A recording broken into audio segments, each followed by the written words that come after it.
ഭാര്യയുമായി അകന്നതിനു ശേഷമാണ് കൊല്ലം സുധിയുടെ ജീവിതത്തിലേക്ക് രേണു കടന്നു ചെല്ലുന്നത്.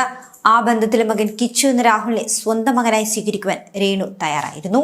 ഇന്നും സുധിയുടെ വേർപാടിലും രേണു തന്നെയാണ് കിച്ചുവിന്റെ എല്ലാ കാര്യങ്ങളും നോക്കുന്നത്. അത്രയേറെ സ്നേഹമാണ് രേണുവിന് തനിക്കും സുധിക്കും ജനിച്ച മകനേക്കാളും കിച്ചുവിനോടുള്ളത്. സുധിയുടെ ആദ്യ ഭാര്യ പിന്നീട് ആത്മഹത്യ ചെയ്തു എന്ന് പറയുകയാണ് രേണു.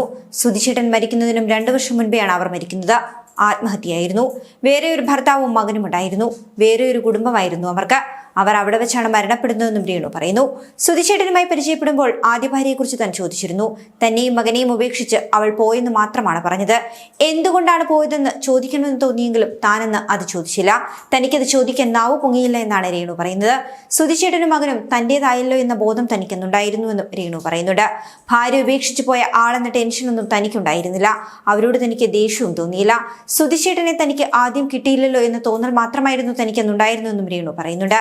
അവരെ പറ്റി പറയുന്നതൊന്നും സുധിച്ചേട്ടന് ഇഷ്ടമല്ലായിരുന്നു. അവരുടെ പേര് താനും പറയുന്നില്ല. കാരണം അവർ മരിച്ചുപോയല്ലോ. കിച്ചുവിന് 16 വയസ്സുള്ളപ്പോഴാണ് അവർ മരിച്ചതെന്നും രേണു കൂട്ടിച്ചേർക്കുന്നു.